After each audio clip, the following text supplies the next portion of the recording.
যে সময়ে 3 থেকে 7 বছরের শিশু মেয়েরাও ধর্ষণ থেকে নিরাপদ না, সেই সময় দ্বারাও আমরা নিজেদেরকে শ্রেষ্ঠ জাতি হিসাবে দাবি করি। যে সময় ফ্রি মিক্সিং ভাবে পড়ালেখার কারণে বিভিন্ন জায়গায় শিক্ষক দ্বারা ছাত্রীরা ধর্ষিত হইতাছে, সেই সময় দ্বারাও আমরা শিক্ষার মানদণ্ড নির্ণয় করি। একদিকে দেশের মান্যগণ্য লোকেরা দেশের গরিবদের দিকে না তাকিয়ে বিলাসিতায় দিন কাটাইতেছে, ঠিক সেই সময় আমরা নির্লজ্জের মতো আবার দেশের রেমিটেন্স যোদ্ধা প্রবাসীদের নিয়ে সমালোচনা করি। হ্যাঁ, এই সময়ও দেশের প্রধানমন্ত্রী একজন মহিলা, কিন্তু তারপরেও দেশের মা বোনদের আমরা ধর্ষণ থেকে বাঁচাতে অসক্ষমতা প্রকাশ করি। বলি, মুসলিম দেশে বিধর্মীরা হত্যাকাণ্ড চালায়, তার কোনো বিচার নাই। সংখ্যায় বেশি আর দেশটা মুসলমানদের হওয়া সত্ত্বেও প্রতিবাদ করার মতো কেউ নাই। আসলে আমি মনে করি কি ভাই, আমাদের দেশে ইসলামের পক্ষে সঠিক বিচারই নাই।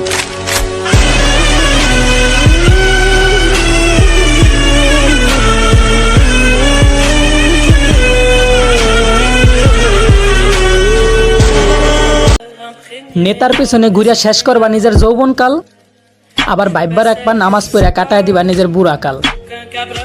বলি, বাপের কামাই খাইয়া নেতার চামচামি করা সাজে না, আর বুড়াকাল পর্যন্ত যে বাচ্চা থাকবা, আজরাইল তো আর তোমার দুলাভাই না।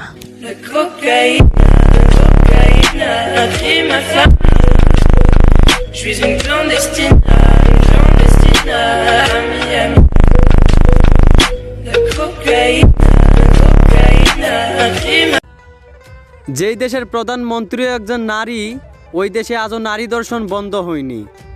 যেই দেশে হিন্দুর চেয়ে মুসলমানের সংখ্যা বেশি, ওই দেশে পর্দাশীল চেয়ে বেপর্দা নারী বেশি।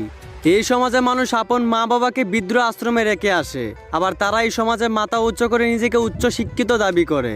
একটা বিদ্রোহ আশ্রমের দেওয়ালে লেখা ছিল, তুমি তোমার সন্তানকে উচ্চ শিক্ষা নয় সুশিক্ষা দিও, যেন শেষ বয়সে তোমাকেও আমার মতো বিদ্রোহ আশ্রমে আসতে না হয়। যেই মুসলমানের দেশে মুসলমানের কাছেই 6 বছরের শিশুও নিরাপদ নয়, সেই দেশে জন্মগ্রহণ করে মানুষ নিজেকে গর্বিত দাবি করে। যেই সমাজে দর্শকের পক্ষ উকিল পাওয়া যায়, ওই দেশে মানুষ উচিত বিচার খুঁজে। এই সমাজে যদি উচিত বিচার হইতো, তাহলে আজ আলেম ওলামারা থাকতো না জেলে।